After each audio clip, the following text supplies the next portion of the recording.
All right, we happy to have our presidential candidates here. We originally had 3, but Mark Alton-Feldman's flight was canceled today. I think it was a government conspiracy, but we're not sure.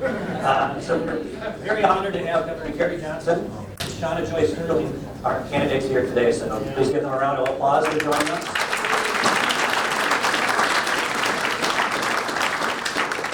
So the first thing I want to say is thank you to both of you for coming. The people of Minnesota really appreciate you taking the time in your schedule to come here. I know that there's 57 states, is that what Obama said? Something like that. So there's a lot of places you can go, and we appreciate you taking the time to be here. And we can tell you that when one of you is the nominee, we will be enthusiastic supporters for you. So we appreciate the time.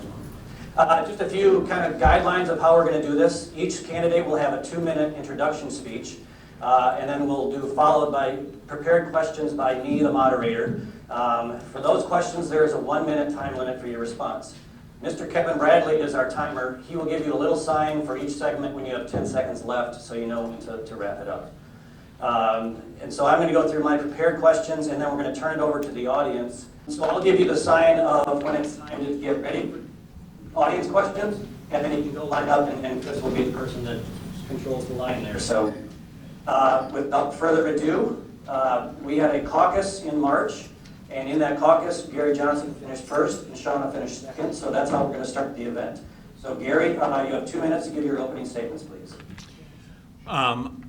There's an incredible opportunity here. I mean, an incredible opportunity to change this country, to change the direction of this country, and that would be from a libertarian perspective. I think I'm the candidate to do that, and that's the pitch that I want to make to all of you. I've been an entrepreneur my entire life, so that gives me a perspective on what it is to hire and fire and regulations and everything it is in growing a business, meeting payroll. Prior to becoming governor of New Mexico, I had never been involved in politics before, and my pitch was just to apply common sense business principles to state government and just watch how well it'll work. And it did. And I think that was exemplified by the fact that I got re-elected in New Mexico as a Republican in a state that's 2-to-1 Democrat. I'm also an athlete. I've been an athlete my entire life, and I've had the good fortune to climb the highest mountain on each of the 7 continents. What that says is I just know how to put one foot in front of the other. I know how to go uphill. I want to admit to you that maybe you've never heard anyone like myself who's as big a failure as I am. I failed at so many things, but the thing about failure is that you can either curl up on a ball on the couch and give up, or you can just recognize that failure is a part of everything and keep moving forward. Never once in this entire process have I said I'm going to be the Libertarian nominee for president. I'm not that guy. I'm not arrogant. I believe in this process. I believe this is about the 12th debate that I will participate in running for president. When I ran for governor of New Mexico, I never mentioned my opponent in print, radio, or television. I think people are just desperate to vote for somebody as opposed to the lesser of 2 evils, and that is the huge opportunity that we have in front of us right now. Hi, I'm Shauna Sterling, and I'm just tickled. I'm so excited because I feel like I have Gary all to myself. I love it. I mean, having great video and all these photos. I don't even know what to say. I'm not a Gary Johnson supporter. I can't. I'm also running for president too, but I have been debating him all across the country, and he's such a gentleman. He's an amazing individual, and I respect him highly. I really do. So let me tell you a little bit about myself.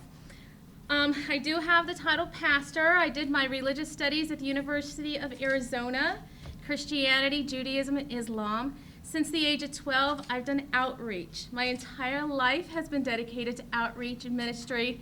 I'm not married. I just love to help people. I have a beautiful girl whom I adopted from the country of Guatemala. I spent 2 years fighting for children's rights and completing her adoption. I got her when she was 8 days old. She's now 9. So this is very hard on her.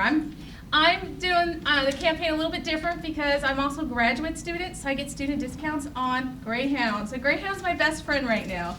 Greyhound has got me all over this country, and it gets me home and tell my daughter, I was just in Texas with Gary. We did a debate up there. Then I went down to Florida, did a debate in Miami-Dade, and then got home for one night and then headed up here. So my daughter was really upset to miss me, but she knows that her mom was fighting with the Libertarian Party, and I always come back with Libertarian bumper stickers for her, and so they're all covering our room, so she's doing really good. I love this party. I'm new to this party. Everything I've done with my heart, and I'm extremely loyal. So if you follow me on Facebook, you'll see me probably, I'm not as good as Gary at not getting involved. I actually do talk back to individuals I don't really agree with on Facebook, so you can check Facebook out if you want to know more about that. All right, thank you both. I jumped over here. Hopefully the mic's better. So if you don't mind me asking you questions from the corner.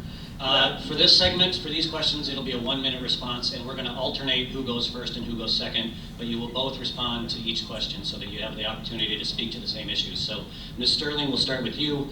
In your campaign, what will you highlight as your top 3 issues, and how did you choose those over other issues? I think my top one is basically that the Libertarian Party needs to get into position because we have to rein in our out-of-control federal government. It's full of criminals, and we have to begin prosecuting them, trying to take our government back. I do agree with the Libertarian platform, and I would pursue abolishing all programs that are not required by the U.S. Constitution so that we can get back to the basics of our Constitution. Some people, I know in Miami-Dade, they just didn't really like that too much. It got real quiet after I said that, but that's how I feel we need to do. We have to stand strong on that, and I would do that under my administration. Thank you. Governor Johnson? I think government is too big. I think it spends too much money. As governor of New Mexico, I was a skeptic. I may have vetoed more legislation than the other 49 governors in the country combined.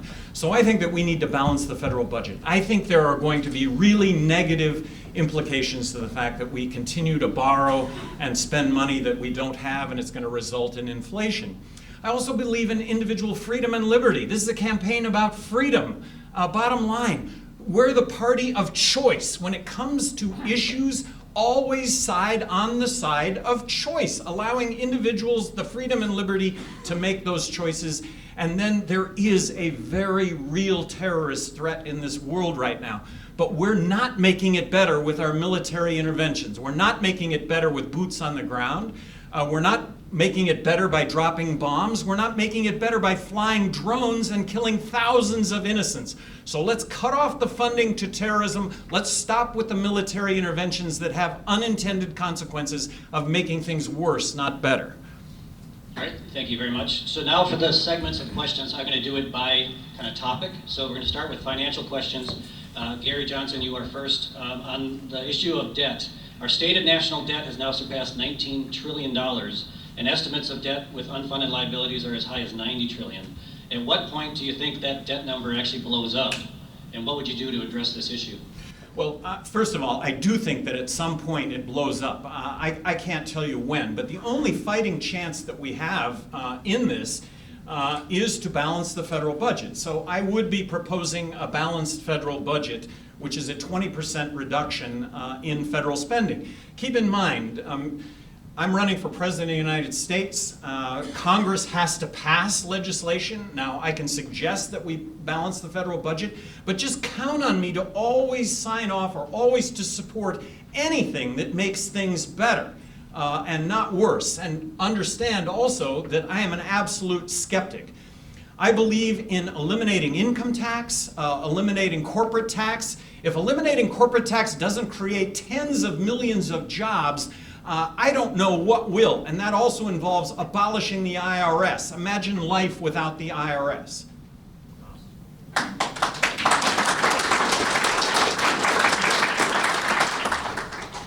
Gary mentioned the Congress, and I think what we need to really realize is that we got to get libertarians into office. It's got to be a priority. It's frustrating for me to have come into a party and to put everything into this party and be loyal to this party, to have other members of this party have loyalties to other parties, such as the GOP. And I just question that. I just think, how can we get our libertarians into office and into Congress? How can we do that if we cannot get the people in the Libertarian Party behind them 100%.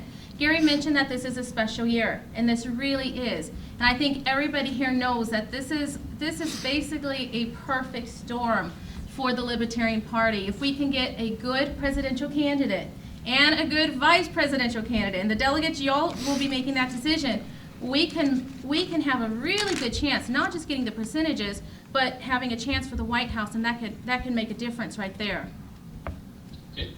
Ms. Sterling, you will start with the next question. It's on taxes, which was mentioned.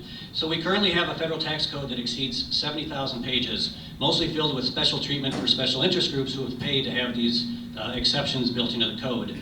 What would your approach be to modify the tax system, if at all, and that's both at the corporate and personal level?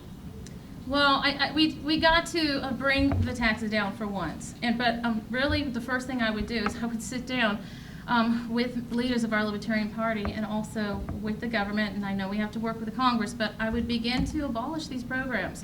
They're not required by the U.S. Constitution. We don't need them. American citizens should never have to put any taxes, that's not part of the agreement with the Constitution, into anything that's not required by it. Now, when we do our taxes, there's a little check that you can put off to put $1 to a presidential fund, okay? I have no problem if individuals want to support education that way, or even if they want to support giving families, I don't want to say welfare, but let's say that someone does want to help families out for food or different things that we're doing now. So I don't want to say we're not going to do it, but I want the American citizens to actually have the choice in what they're going to support, and it should not be done by force.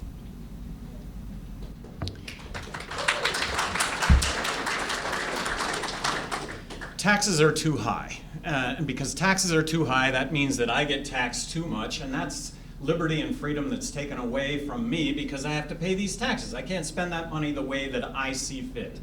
As President of the United States, I'm going to sign on to anything that makes things better. But ideally, when it comes to taxes, let's eliminate income tax, let's eliminate corporate tax. If that doesn't create tens of millions of jobs, I don't know what will.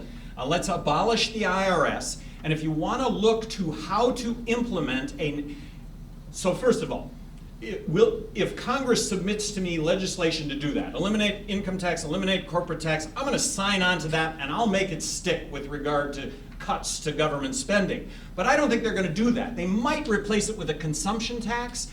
I'm going to suggest that the fair tax, and there are no fair taxes, but if you look at the fair tax proposal, that is how you dot the I's and cross the T's on how to make one federal consumption tax work.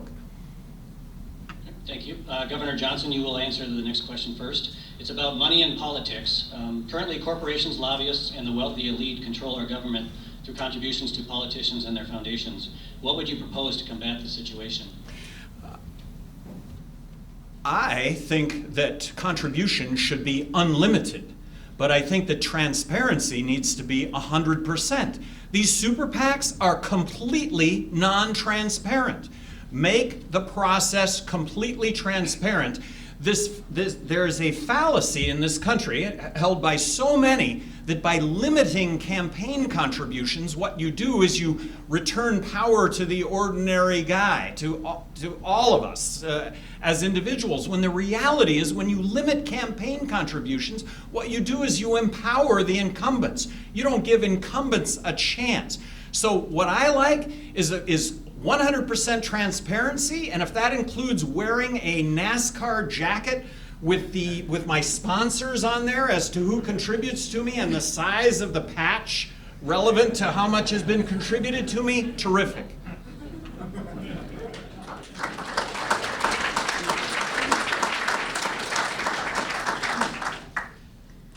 So I kind of dealt with this, and I was raised Republican.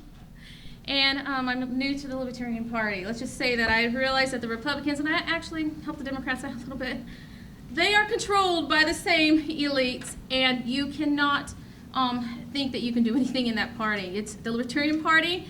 I hope you guys are ready to hear this. You are the only hope.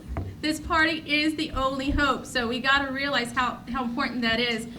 Basically, I don't think that any legislation should be put through to limit the money and the funds, okay?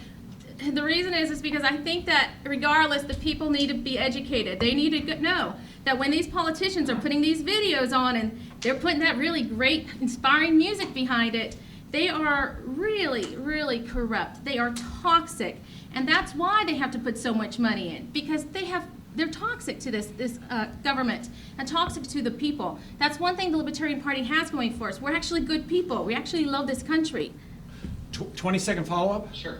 One of the lobbyists, how do you get rid of Washington lobbyists? Well, if you eliminate corporate tax, I suggest to you that 80% of Washington lobbyists go away, because that's why they're there, to garner special favor, to garner their slice of the pie.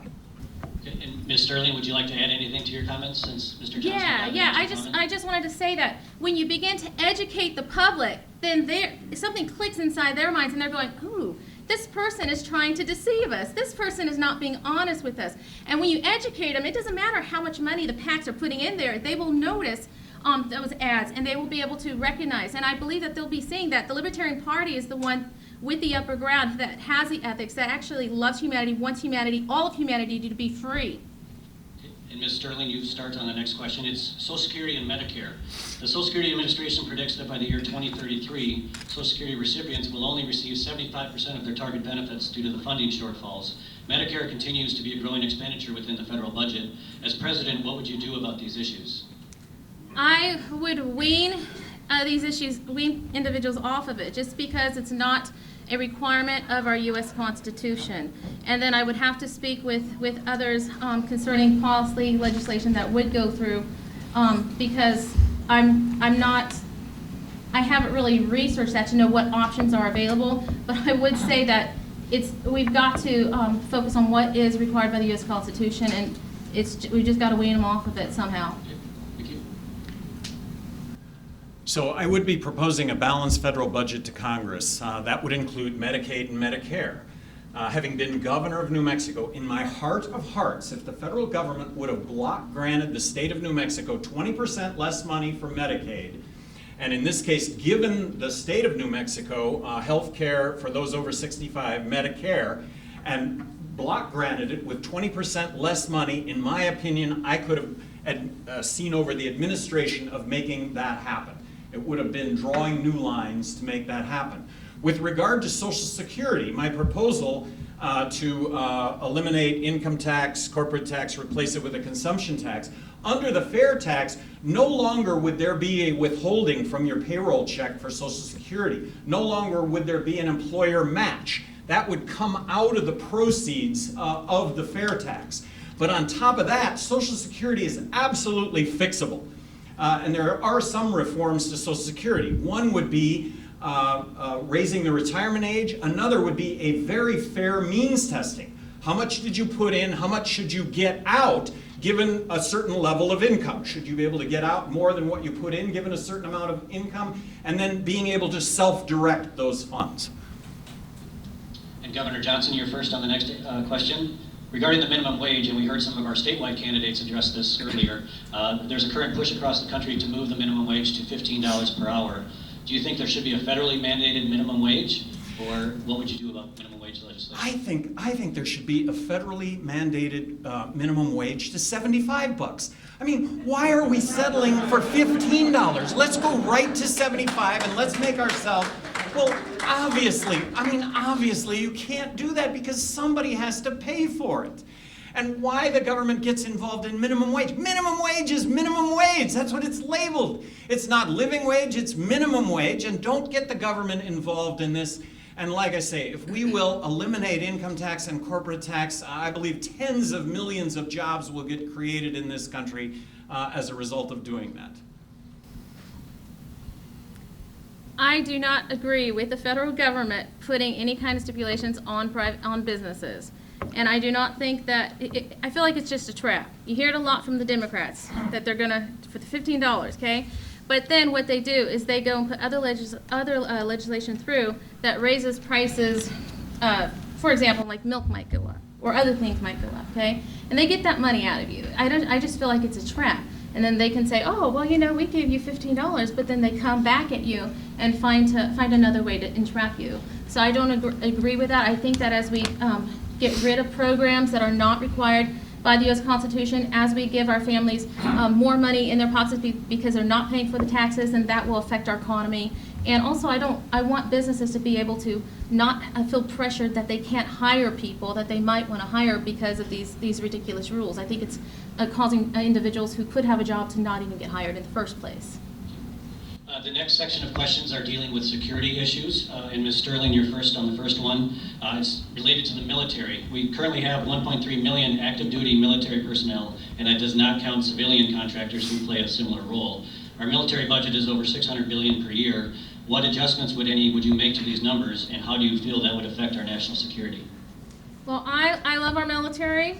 I've been very strong supportive of our military, and I've taken some courses on military families and veterans at the University of Kentucky. So my view, and this is my personal view, you got to remember, this isn't about me, this is about we as a party, and I'm learning. Every debate I go, I'm learning more. I'm representing the party as a whole. The party is very diverse.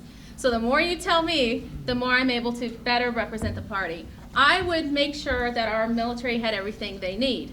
Okay, and that, to me, that's making sure our national security is okay. But other members of the party have told me that there is a lot of money that they don't need. It's not required by the U.S. Constitution, and we need to decrease that funding.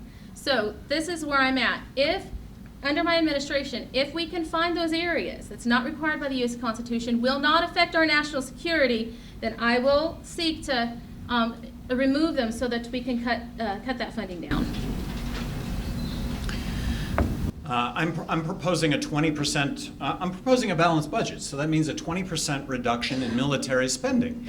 A 20% reduction in military spending is only going back a handful of years. And let's keep in mind that the United States is spending as much on its military as the rest of the countries in the world combined. I am opposed to foreign aid. Look, we're building roads, schools, bridges, highways, and hospitals halfway around the world. Don't we have those same needs here in this country today? So, a strong national defense. Defense. Let's spend billions on defense, but not a penny on empire.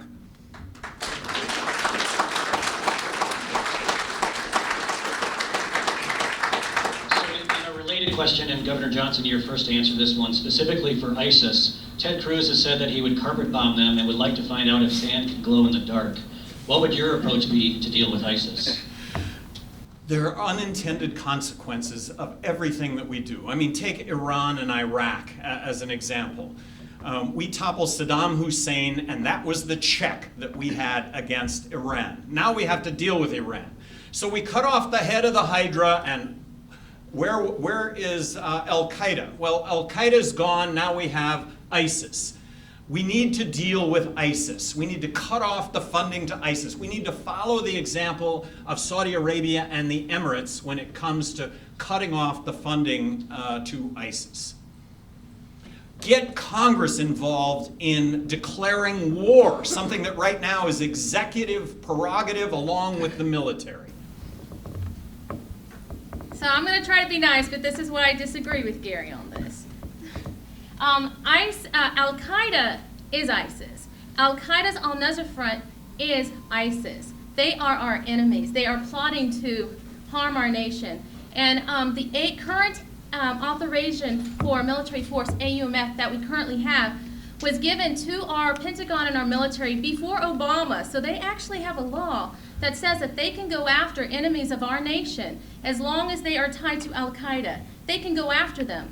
Obama can't stop them. Now he's trying to hold them up so that so that they cannot target them, especially al-Nusra, because al-Nusra is being funded by proxy armors in Saudi Arabia and Qatar and Turkey. So what we have is we have Al-Qaeda very much alive through al-Nusra. We actually have Obama, who's committed treason by arming our enemies, and he needs to be removed from the White House. And I would never, and I've been fighting Congress giving him another AUMF because he'll send 20,000 to 30,000 of our troops to the Syrian border. Do not give him an AUMF. Wait till we get a new president in. We'll deal with it at that point. Okay, Ms. Sterling, you're the first to respond to the next question. It's regarding the relationship of privacy and security. So the government tells us we can have either privacy or security, but not both. They need to see our emails, cell phone, text data, all those records. What is your position on data privacy and how it relates to security? I totally disagree with the government, and I would not